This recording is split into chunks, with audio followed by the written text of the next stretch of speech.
back. Today we're going to go to the analytics of my YouTube channel to figure out what this finance YouTube channel is made up by of you guys, to learn something more about you, learn a little bit more about me and what is going on with this channel. So let's jump. Hooray!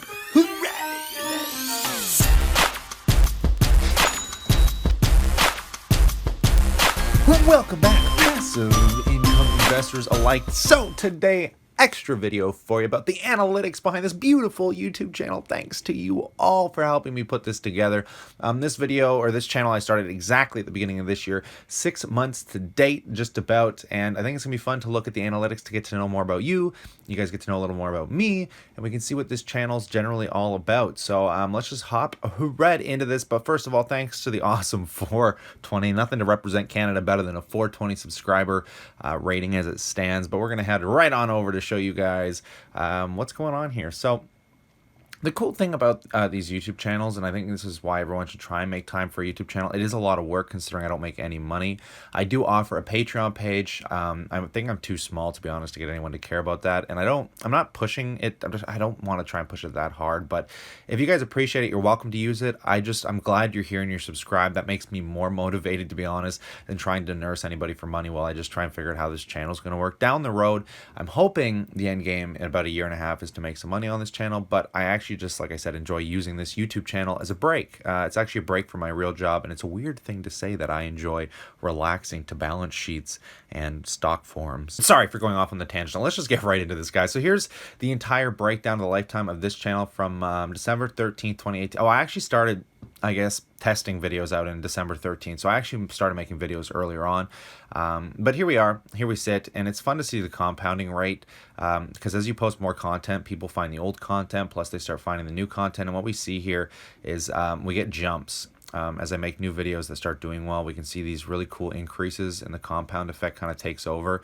And I like looking at the top videos because it kind of shows you really what YouTube's about in the finance space. And I kind of knew this getting into it, what videos would do specifically well, but I like posting things that I enjoy, and what I think you guys enjoy is actually looking at my portfolio day to day. So I'm going to try and do that 5 days a week, and then make extra videos like this. I think that's something that might not bore me, might not bore you, because I don't like following the crowd in general, especially when we see the ones that do the best, like Berkshire Hathaway. We know Warren Buffett is going to be one of the big drivers of any video. So if you just take his videos, break them down, you could just post them and probably build a good subscriber basis. My dividend portfolios, you guys seem to love these because 2 of them are the top trending videos on my entire YouTube channel.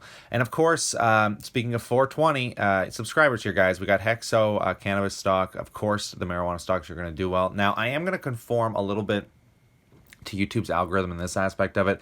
I don't want to keep doing anything directly related to marijuana because I do talk about a lot of borderline legal stuff, and I don't want my YouTube channel to get dinged for that, considering the entire marijuana industry is really screwed up in Canada right now. But it's same in the US. It takes time for this stuff to evolve, so you gotta be patient, but I don't want this YouTube channel to kind of be discouraged or depressed or suppressed because of these kind of videos that I'm making. So I'm going to try, if I'm going to do marijuana videos, it's going to be strictly on stock breakdowns only.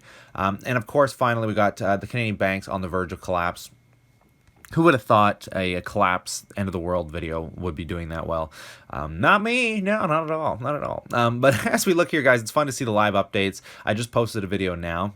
So this would be all the updates going on as we speak for one of the videos that I just posted, which is kind of crazy to think 861 people in the last 48 hours have been kind of diving into some of my videos, which we can see the top ones performing right here. So let's go take a look at some of the other analytics, like reach viewers. We're going to get some of the same kind of compound in rate, which is fun to see. And it's fun to show, too, something a lot of YouTubers don't show is where they're getting a lot of their views from. So we can see stockhouse.com. If you don't know what the Stockhouse forum is, it's one of the forums I post a ton of content in, which we can see brings a lot of viewers. StockTwits, we know, harder because it's a bit more of a high pace, diluted forum, so things don't stick around as long. Stockhouse forum is a lot smaller, though, to be honest. It's like the Canadian version of StockTwits. It's just not nearly as advanced. We got YouTube, obviously, I guess people searching and anything related in tags. Google search I find really interesting. This is one I want to do a deeper dive on how people are finding my videos through Google searches. And then StockTwits on Android, so some people, actually, you know what, can we see more? Maybe let's see more of this. This is a really interesting part. I'm learning some stuff with you guys today too, but will this open? What is this? Can we see the exact track? Ooh, here we go. So we got views from Reddit, Twitter. That's weird to get some views from Twitter. So Google doesn't offer that much, but the average percent viewed is a lot higher from the Google searches. DuckDuckGo.com, MarijuanaBusiness.com, Chrome. This is interesting, actually, when you look through this to see where some of these views. How are these views? Gmail, GanjaScoop.com. Like, are people taking, like, how is that possible? Oh my goodness. This is a whole new thing to me, guys. I'm not going to get stuck on this. I'm going to come back to this later, but it's, wow, I'm just shocked that this is where all the views come from. Okay, geography. Actually, Google Analytics does a good job. Let's see geography. This might be fun. So here we're going to take a look at where all the viewers come from, which would obviously be Canada and the U.S. would make up the majority. I understood that already. But we got United Kingdom. Hello, United Kingdom. Germany. Maybe because I deal with Northland Power, that might be why I'm getting a lot of Germany viewers, because Germany is actually one of the most advanced countries when it comes to natural energy, and Northland Power being one of the largest natural energy producers companies ever. They do a lot of big projects in Germany right now, like the North Sea and Gemini and things like that. If you don't know what I'm talking about, you can go check out the Northland Power breakdown video. India, there's a new one. India, wow. Okay, interesting. Switzerland, Slovakia, Sweden, and Australia. Nice to see you guys. Now, the viewer age is what I find most interesting. I'll get out of here. I don't know what that's hopping up for. The reason I say the viewer age is most interesting because most of you, I've just come to realize, are the same age that I am. A lot of you sit in the same bracket, which is really interesting. So it means you're probably along the same goal mindset that I am, which is really interesting as well. So it's nice to see that a lot of you guys are actually just the same age as I am. And then there's some older of you guys as well. So it's nice that we're all kind of playing in the same bracket together. And I'm glad that we're all within the same age. I like the fact that I do have some people that aren't subscribed that are older, because I've talked to them, they've emailed me. And it's nice to get somebody that actually has experience to give me a little bit of advice as well. That's always a nice thing to see. But it's crazy to think that most of you are really the same age that I am. And gender, we have hardly like any women. Female is like none, which is kind of a shame, really. And not that I feel like my content is really female driven or geared toward women, but again, in a politically correct era, you can see that men usually tend to be more analytical. I'm gonna say, actually, I'm not gonna say anything that gets me in trouble. I don't know that. I'm a man. What am I talking about? I'm an idiot. I'm gonna move on from any stupid statements I'm about to come up with based on that, because I don't know what the fuck I'm talking about. So not subscribed is huge. The majority of the subscribers is kind of crazy to think when you see how many people view the channel that aren't subbed, but it's nice to see the sub versus people that just watch it rating. This channel does really, really well on conversions, which I find interesting, but I think that has to do with the finance space and the fact that I'm doing something that a lot of you guys are interested in. Right, guys. So now that we kind of deep dove into that part, that was one heck of a tangent, wasn't it? Let's just keep going through what else we can find real quick on here that we might be able to learn from. The click-through rate, impressions, we've just been looking at all that. So let's see interested viewers. Over the lifetime. Let's see what the lifetime of this channel. It's going to be, I'm going to guess that everything follows generally the same consensus, which is, compounding, increasing over time, which is a beautiful thing to see. And here we got, what do we got? We got top videos and top playlists, financial advice. So we can see the playlists that are doing the best.